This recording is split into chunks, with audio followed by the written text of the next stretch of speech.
In the last class, we have covered PN junction as a solar cell. We have discussed about the structure of a the solar cell, which symbolic representation of a solar cell, which will be same as ordinary PN junction diode, but with this two lines here shows that there is injection of the photons onto the PN junction surface. And if you look at the structure of the solar cell, it looks like this. We have discussed last class, which has got N type semiconductor region and P type semiconductor region. In between that, you can see a junction here, and there are metal contacts. We have seen this shaded portion indicates these are metal contacts, and there will be less in number. So, to enhance the photon injection onto the junction, these contacts are made like finger like structure, which are very thin, and there is an anti-reflection coating on top of this the empty space what you see here. So, that the rays sunlight or sunlight which is falling on this do not reflect to other areas, other regions. So, directly our objective is to make this sunlight or photons to fall on this junction. Okay. So, that is an objective, okay, what you can see. And here we have ordinary junction diode characteristic, what you are seeing here, the first curve here. So, this is ordinary junction diode characteristic, and is a dark current without any photons, and as light keeps falling on this the surface, the current proportionately keeps increasing. Okay, here we have shown just the one line here, characteristics here, but as photons keeps increasing, the current more and more current starts flowing. Okay. So, if you move to the from third quadrant to the second quadrant, not second, it is a fourth quadrant, you can see here the characteristics closely it follows forward characteristics here. Reason is the current keeps decreasing and it follows forward the curve here. This region is called the solar cell operation region, okay, because in this region we can extract maximum energy from the this the solar cell. So, this will act like a source of energy to other circuit elements like resistance, capacitance and other elements here. Okay. We will see that here this is a structure of the three dimensional view of a solar cell, what you are seeing here. You can see, you can make out here there is a junction here, this is a junction here. Okay. So, in the 3D view, and this is an N type N region, this is a P region here, and this is a junction. Okay. So, this is junction, and the top contacts what you have seen here, okay, the physical contacts here, you can see these contacts are shown like a finger like structure, and here you will see the anti reflection coating. Okay. So, that the light rays are made directly to fall on the junction surface to create the electron hole pairs. Okay. So, this is the structure of the three dimensional structure of the solar cell, and later we have seen energy diagram, and we have illustrated the photons of it creates electron hole pairs, and the electric field here it creates the charge transport mechanism. So, the electron is pushed to the N region and holes are pushed into the P region. This creates a current flow, okay, due to the photons here, and the current flow here between from N to P is proportional to the amount of photons that are injected. Okay. So, that is what we have seen here. So, current flow happens between N to P, and there is an electric field, E stands here the electric field that exists between from N to P side here. So, this is responsible for the charge transport mechanism here, and photons are responsible for electron hole pair generation, and the current flows from N to P. Okay. And later we discussed about equivalent circuit of the solar cell. We said that this is equivalent to the ordinary PN junction diode in parallel or shunt with current source here IL. So, this current source is because of whenever the photons are injected onto this the solar cell surface. So, the current keeps flowing from N to P side here, from N side to P side. So, this is represented by a current source here from we are connecting current source from the cathode to the anode here, from N side to the P side. So, therefore, current flows from N to P. So, this is the representation of the current flow due to the photons which are injected onto the solar cell surface, and this is ordinary junction diode also we have shown in shunt with the current source here. So, in the absence of this light here, suppose if this light source is not exist, that means this solar cell behaves like a ordinary PN junction diode, and this current source does not exist here. Okay. And current flow in the absence of this will be same as ID, and the diode follows this current equation. ID is equal to I naught into e power V d by V t minus 1. So, as long as if the photons are injected here, this current also will come here, and this current you can observe here IL and ID both are in opposite direction. So, this current whenever the forward current keeps increasing, this IL naturally keeps decreasing here. In the absence of this, this becomes the major due to the injection of the photons here. So, this is normal PN junction diode, and this whole circuit represents the equivalent circuit of the solar cell.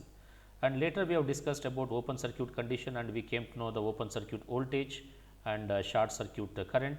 To obtain open circuit voltage, we need to make a current as 0. You can see here this is current is made 0, and we made open circuit voltage is equal to the diode voltage here, and we got this final expression for the open circuit voltage. Similarly, we have obtained a short circuit current.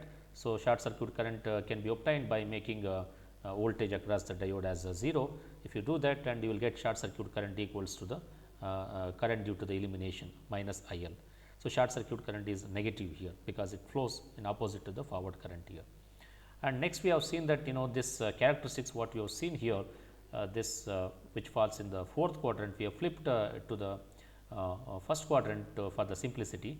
You can see here this is what the curve what you see here, which is flipped, current axis has been flipped here, and this VOC remains same, but the current becomes now modulus here. So, ISC will become equal to the minus IL here, this is value is going to be minus IL. So, since you are taking modulus here for ISC, so this becomes plus IL. Now, if you observe here this current, this area, this region is very important here. So, maximum region where which you can operate solar cell is so VOC into ISC. Okay. So, this is the rectangular portion, okay, square portion what you can see here. Okay. So, this is the maximum region of operations here. Now, identifying a point here to obtain maximum region is very important here.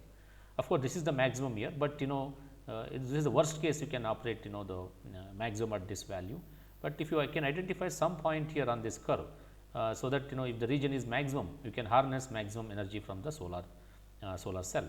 Suppose if I find the point, if I identify one point here, so definitely this current, this voltage will be say V1 here, and corresponding current is I1 here.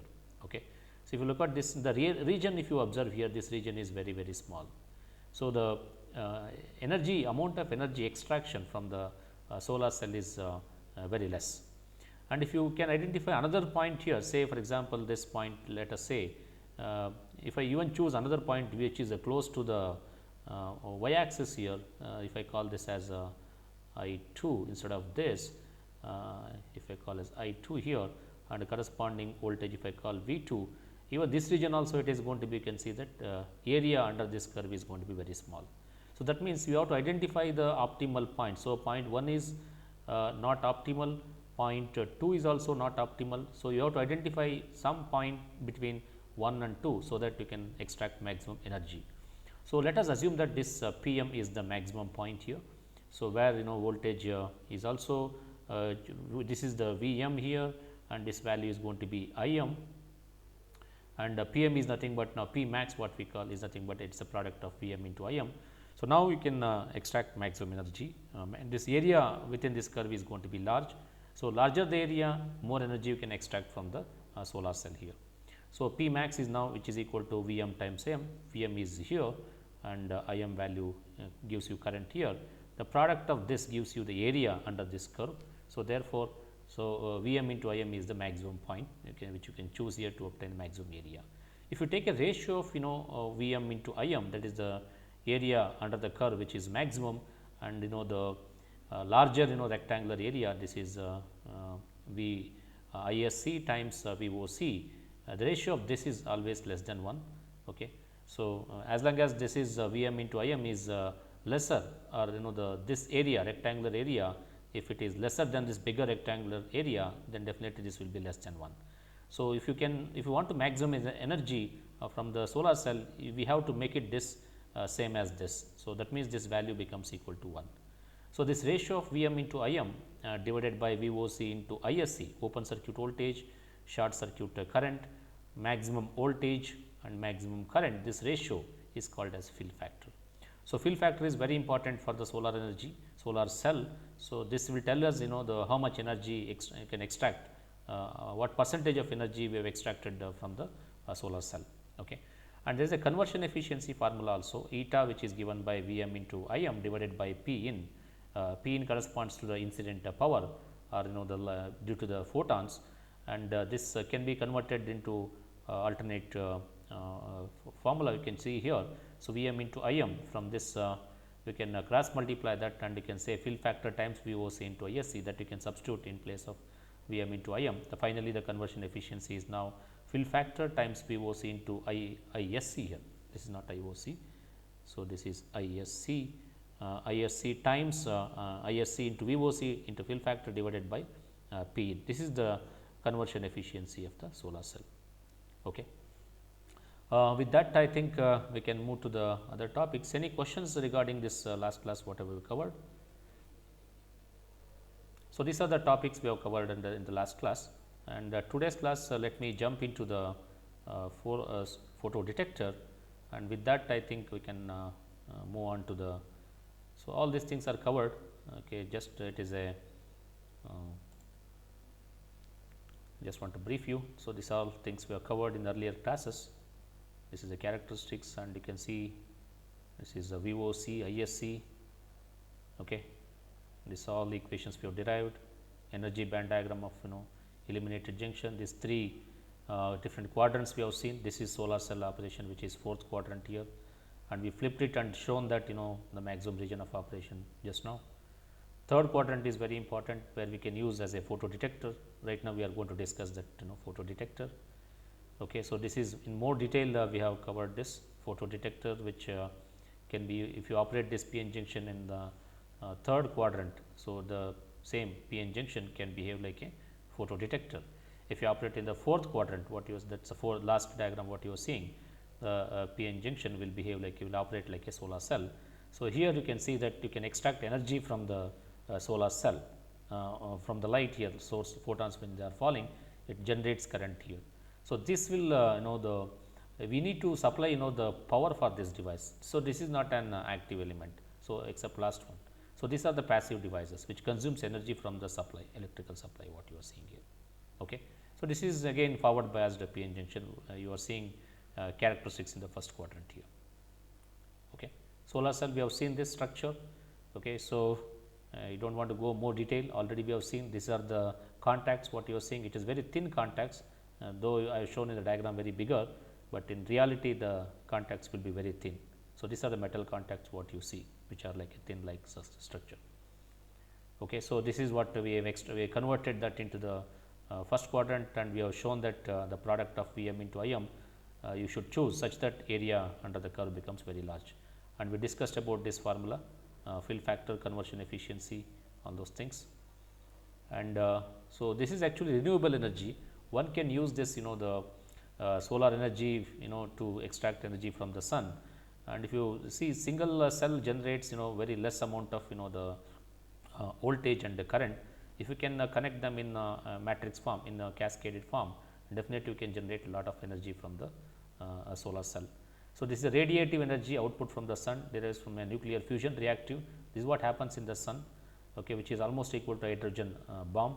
Okay. So, in every second about 6 into 10 to the power of 11 kg of hydrogen is converted into helium.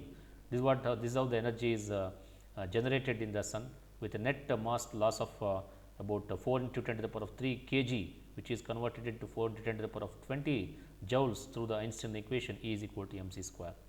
So, this is the way the energy is generated in the sun, and this graph shows you the wavelength versus the radiance in wavelength per meter square, and the second graph also shows you the wavelength again depends on global direct and global energy what you are seeing here. So, these two graphs are important to understand the different wavelengths of energy generated by the solar the radiance. And here these are different types of solar panels, probably you might have seen this in neighboring places. You can see that this is a single crystal solar cells in the panel. What you are seeing is a polycrystalline solar cell and is silicon solar panel. Okay. Different applications these are used here. Okay. And solar energy, solar cells are broadly used in satellites, especially to power electronic devices in the satellites. Apart from the satellites, you can see solar lights, solar calculators. In many applications, solar cells can be used, and even in the so these are solar panels. You can see that in a series of solar cells are connected like this to extract maximum energy. Okay, and you can even power the many industries using this solar the cells connected in massive serial form here. Okay. So, with that we will move on to the photo detector. So, photo detector, one example of photo detector is a PIN diode. So, P stands for P intrinsic N type here. So, this is the structure of a photo detector. So, you can see here P plus here, and there is an I region, intrinsic region, and there is an N plus here.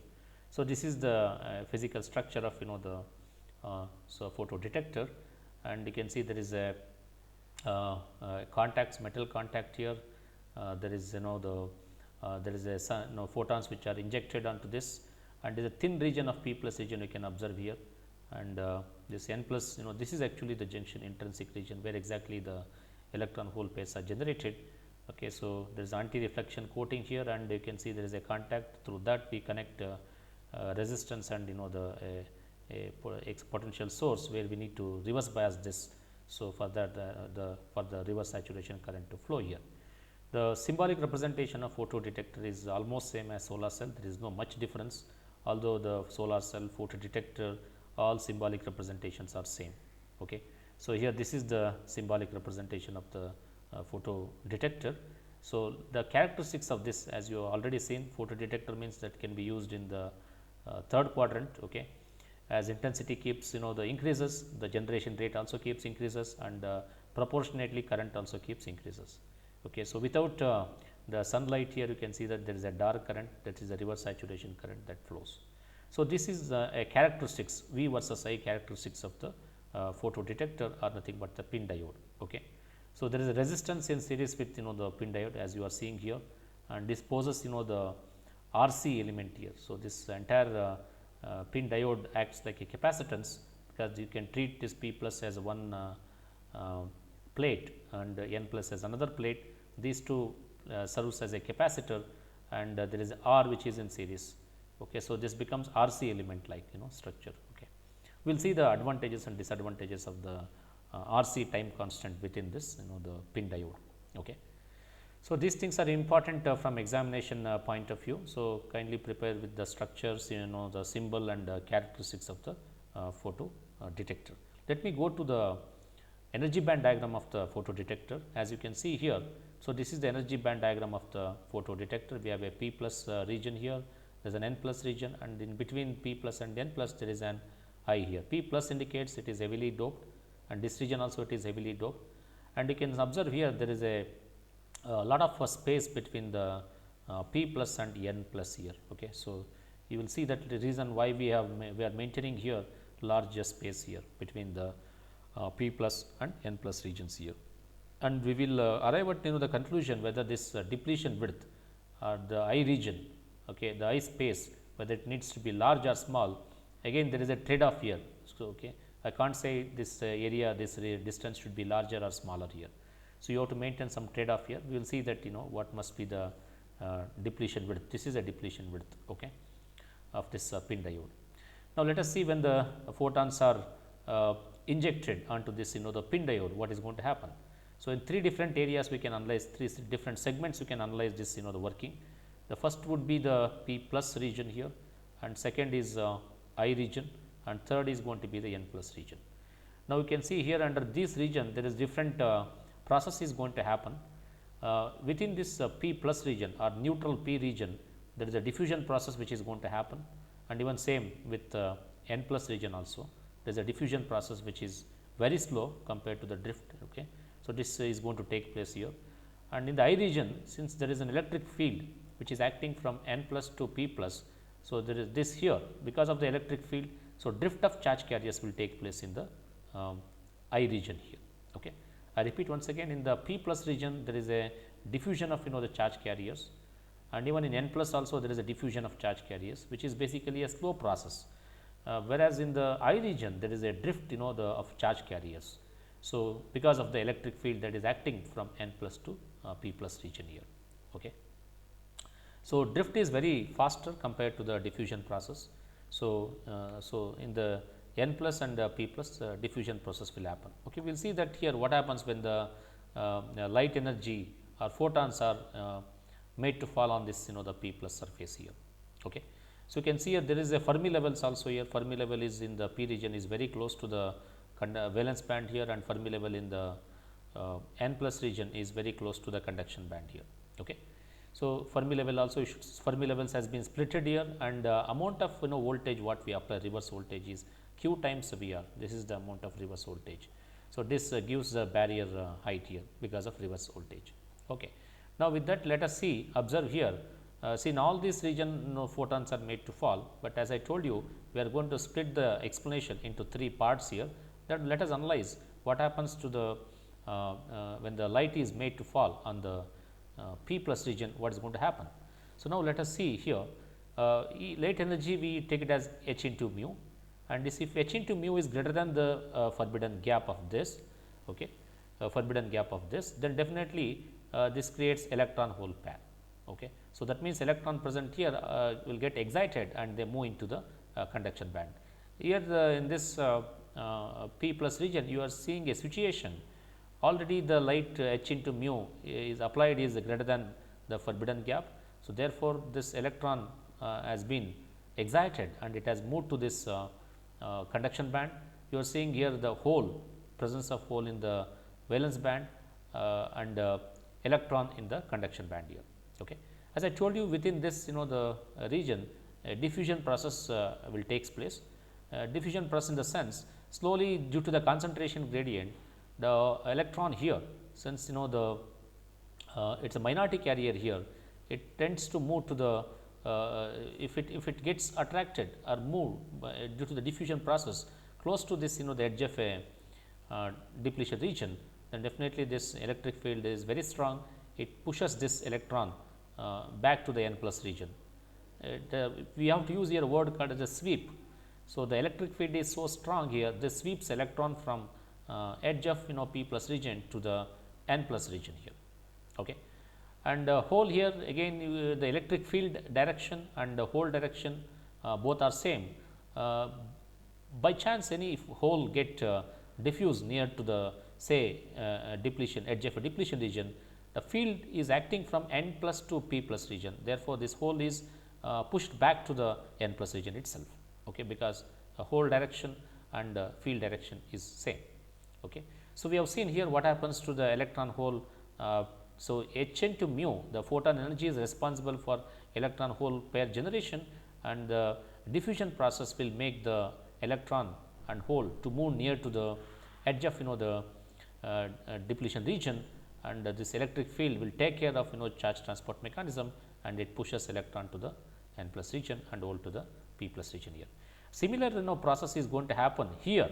Okay, before we end up come to this the depletion region, whatever I explained here the process, it also happens here. So, again here you can see due to the photons when they are injected onto the n plus region here, here also it creates an electron hole pair. As you are seeing here, electron is here and hole is here, and in the diffusion process, if electron or hole comes close to this the depletion edge of a depletion region, now field will act and it transport the charge carrier, okay, to the respective regions. Say holes are pushed into the p plus and electron is pushed back to the n plus region itself. So, this is what happens in the neutral n plus region, and within this the even in the intrinsic region also same mechanism will takes place here. By chance if any carriers are present here, it forms the electron hole pair due to the photon energy. These electron hole pairs, okay, so the electric field will act on these electron hole pairs and it pushes the electrons to the n plus region and holes to the p plus region. So, this is what happens even in the drift space region here. Here there is no diffusion process because it is entirely driven by the electric field, which is a drift process. Okay. So, there is no diffusion process that takes place within the depletion region here. So, this is how the pin diode the functions, and as you keep increasing the number of photons, corresponding current, the amount of the electrons collected here, amount of holes collected here, that keeps increasing, and it causes the current to flow here. That is how you see these characteristics here. More the photons you inject, more current it will start flowing here. Okay. So, in this region we can use this PIN diode as a photo detector here. Okay. The amount of photons is proportional to the amount of current that is flowing here. So, I can say that photonic energy is proportional to the current which is flowing in the reverse direction here. Okay.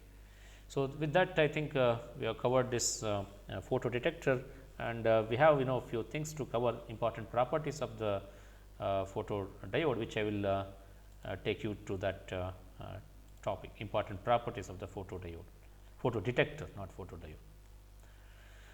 Okay. So, any questions so far? Okay. So, this is covered in the material, the important parameters of the photo detector. So, everybody needs to be prepared even for these parameters of the photo detector. Most of the times we just prepare with the structure and symbol characteristics, energy band diagram. Apart from that, this is also an important topic to be covered under the photo detector. So, what are the important parameters? The first important parameter would be the response speed. So, here itself it is a self explanatory. What do we mean by response speed? Response speed means how fast a photo detector could respond to the change in the incident light. If you look at this the structure here, we make the light to photons to fall on this surface of this the PIN diode. Now, we are how fast this reacts, respond for the photons, and it produces current in this closed loop here. That is what it is called as response speed. Now, here there are several parameters which affects this response speed. The parameters that limit the response speed are 3 and are described as follows here. We can see that one of them is diffusion of carriers. This is one of the parameter that affects the response speed. So, this should be diffusion of carriers if you look at this all these 3 parameters should be as small as possible. We will see that here. Diffusion is basically a slow process, as already I told about this.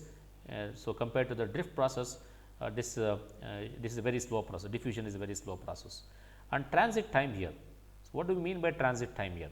How much time the charge carriers takes to cross this region here. If you look at this, how much time it takes to cross these 2 region here.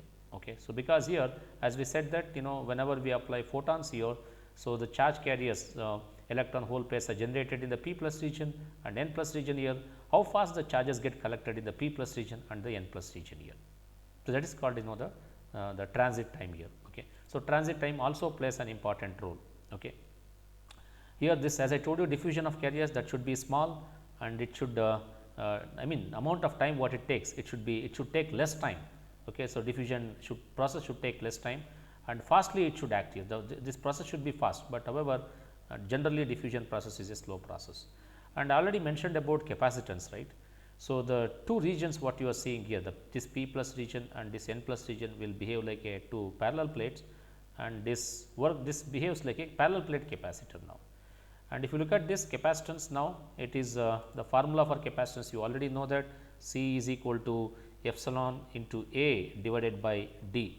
D is nothing but distance between the P plus region and N plus region. This distance is nothing but D, what we call the capacitance here.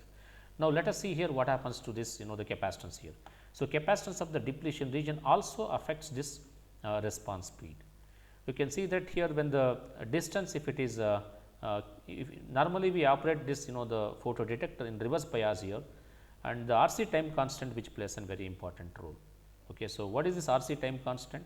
So, if you look at this PIN diode here, there is a resistance here external to this the PIN diode, and there is a capacitance here. These 2 P plus and N plus region will behave like a capacitor, parallel plate capacitor. Therefore, this R into C matters a lot in deciding the response here. So, RC is nothing but it is a time constant. Generally we say tau is equal to RC. Okay. Tau is equal to RC. This is nothing but time constant here. So, this is the response speed of the PIN diode here.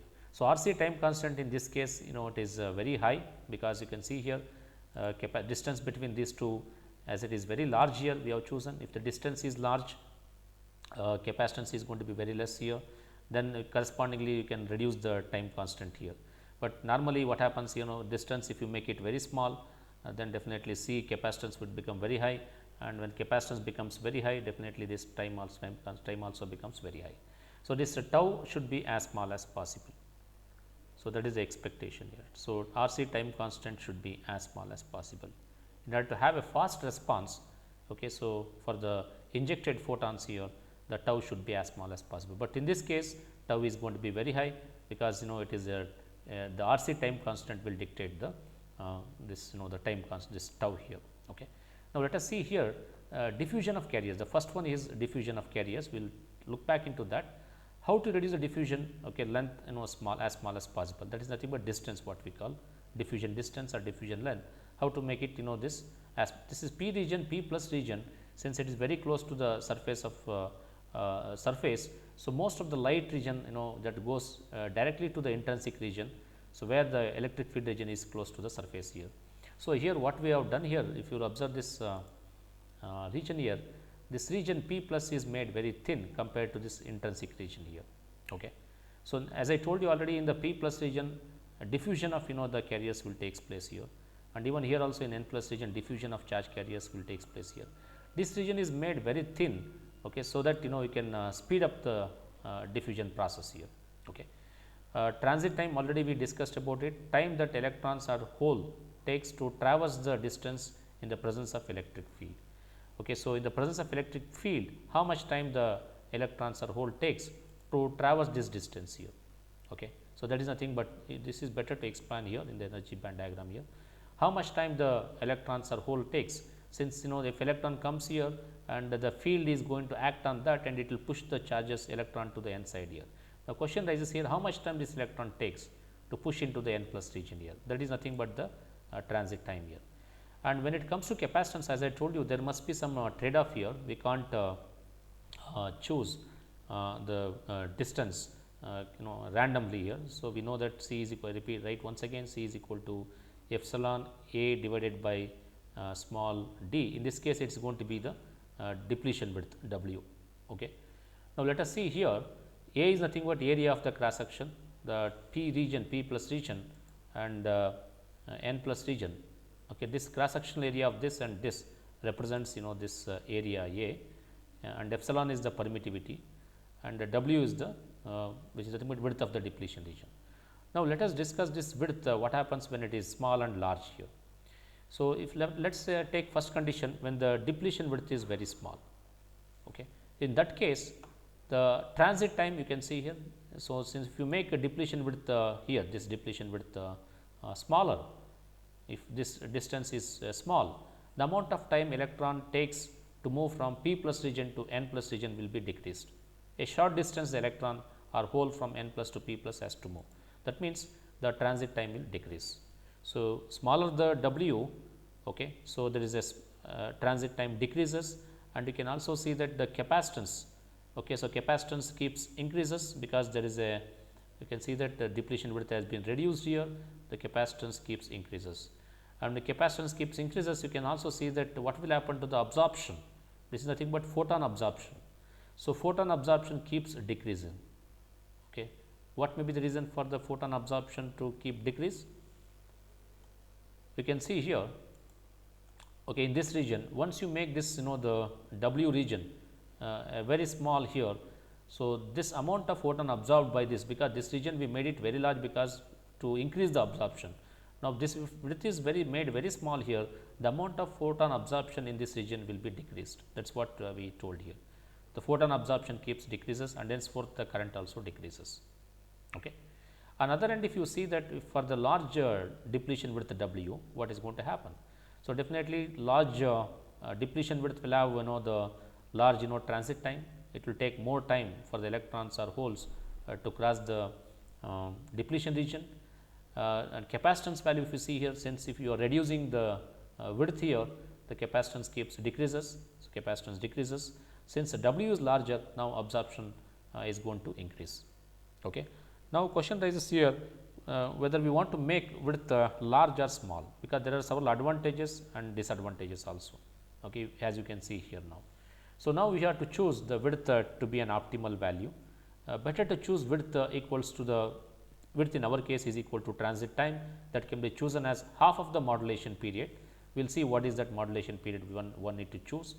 If I assume that modulation frequency is say 1 gigahertz, and the modulation time would be 1 by 1 gigahertz, that gives you 1 nanosecond, that is the modulation time, and transit time we are supposed to choose half of this. So, definitely half of this becomes the 0.5 nanoseconds, and saturation velocity of electrons we already know, which is 10 to the power of 7 centimeter per second, that is the saturation velocity of the electron. Now, width must be chosen such that it should be the product of this and this, okay, these two products here. So, 10 to the power of 7 unit is centimeter per second into this transit time. If you take a product of this, the optimal value of width gives you 50 micrometer. That means, if you choose width of the depletion region with this value, definitely you can achieve the very good absorption and medium amount of transit time that you can easily achieve here. The next parameter of interest is quantum efficiency. So, quantum efficiency is indicated as NQ. Okay. So, this is called quantum eta indicates the efficiency, and subscript here Q is nothing but quantum efficiency. It is defined as number of electron hole pairs generated and collected. Okay. So, this determines how much the current is flowing in through the resistor here. So, we have seen already the resistor here in the how much current is flowing through this, that is decided by this quantum efficiency, it is a numerator part here, okay, divided by the number of incident photons here. If you take a ratio of the number of EHP generated and collected by both the P plus and N plus regions and number of photons which are incident, the ratio of these two gives you the quantum efficiency. Now, let us look at this numerator and denominator with mathematical equations. So, number of EHP generated and collected can be obtained by the photo detector by you can take a ratio of IL by Q, that gives you the number of the carriers collected by the photo detector, and incident photons can be calculated by P in incident power to the divided by H into mu. And if you just rearrange this numerator and denominator terms, IL by Q is kept as it is, and this will go to the numerator, it becomes H into mu divided by Q. And here also you can see that you can substitute for H and mu in terms of the frequency, Q can be substituted, and so you can obtain. So, this mu you can substitute as the F into lambda. So, the value of the frequency of light, you can already know that, you can substitute that, and finally, you can arrive at this value 1.24 electron volt divided by lambda in micrometer. Lambda represents wavelength. So, this is the quantum efficiency formula here. So, simple formula is IL by P in incident power into 1.24 electron volt to the lambda in micrometer. So, this formula you need to remember, because there are a few problems in the exercise and as well as worked example where you can solve using this formula here. Next is responsivity. This is another important parameter that affects the response speed of a photo detector. The responsivity, again do not confuse with resistance here, even though we indicate responsivity as a capital R. This is the responsivity which is given by the current photo current divided by the incident optical power, which is in watts. So, this is formula wise we can write this as IL by P. And now, you know already formula for quantum efficiency in terms of IL by P. This you can cross multiply eta q into q by h into mu, that you can substitute here in place of IL by P. So, the responsivity is nothing but, now if I call this as responsivity equation, which is nothing but IL by P, which is also equivalent to quantum efficiency times q by h into mu. Okay. So, this is the formula for responsivity, and this within the bracket we can also rewrite in another way, which is given by q times lambda by h into c. Again, if you substitute the value of h and c and q value, you can arrive at this simple relation here. So, responsivity finally is equal to responsivity is equal to eta q, and it is nothing but quantum efficiency into lambda divided by 1.24. So, just I suggest all students to remember this formula, so that it is useful for you to solve problems given in the exercise or worked example. There is another type of diode called as avalanche photodiodes. Normally, the photodiodes, if you operate continuously under the reverse bias, so definitely there are chances of the breakdown. You must fabricate a new diode which can withstand for high reverse voltage. So such kind of diodes are called as avalanche photodiodes. So this detects light with low intensity also. So this is a photodiode. This is diode that are operated near the avalanche breakdown region. There are a lot of carrier multiplication which will happen in the reverse bias condition here, and we have already seen different breakdown mechanisms. One is Zener breakdown and other is avalanche breakdown here. So avalanche breakdown basically occurs due to the carrier multiplication, an electron hitting the hole and it generates the few electrons and few more the holes, and this keeps the multiplying, and therefore number of the free electrons and holes keeps increasing. So that is why specifically to operate in the reverse bias, we need to fabricate a different version of the photodiode called as avalanche photodiode. Shortly we can indicate this as APD. So here in this case, this can withstand the multiplication factors of the terms of 100, okay, or more than that. Okay. So therefore definitely the quantum efficiency of this is going to be greater than 1, and a general rule is we assume that one photon injection generates one electron hole pair, and these diodes specially fabricated that can withstand the high reverse voltage compared to ordinary photodiodes here. Okay. I think with that we have completed almost all topics related to optoelectronics, and if you have any questions related to optoelectronics, we can take it right now, and the platform is open to you.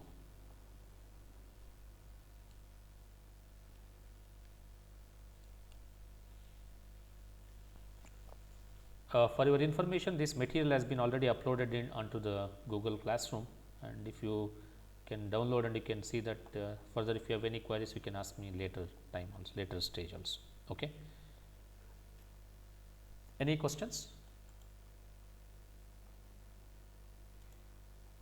Okay. If you do not have questions, I will move on to the another important topic, which is very interesting, which I am eagerly awaiting for this topic.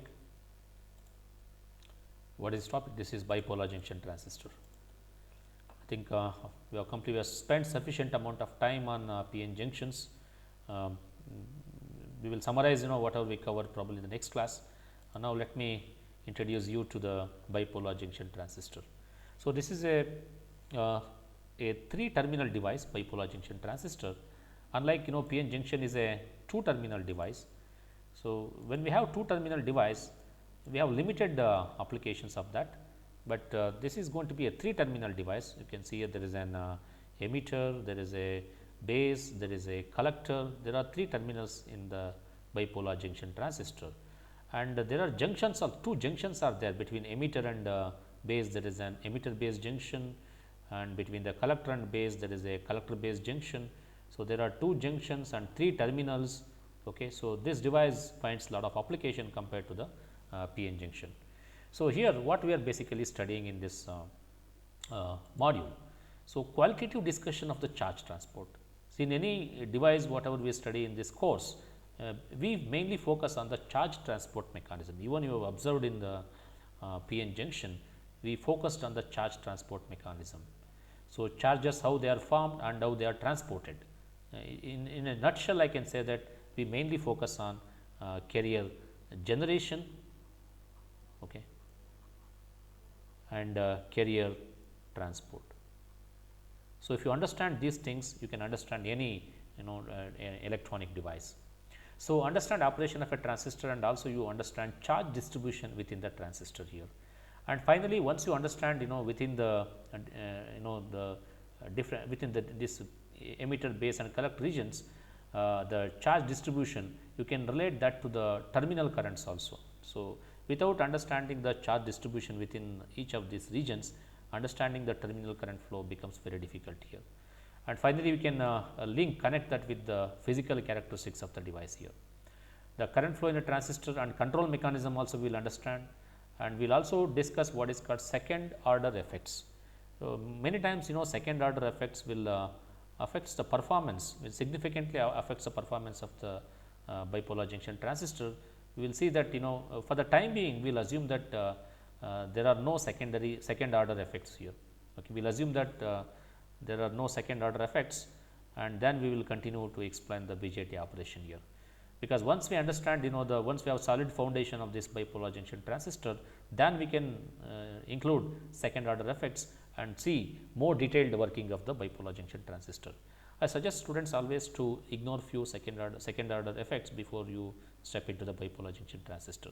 Later on you can study them in detail and see that how this second order affects the performance of the BJT.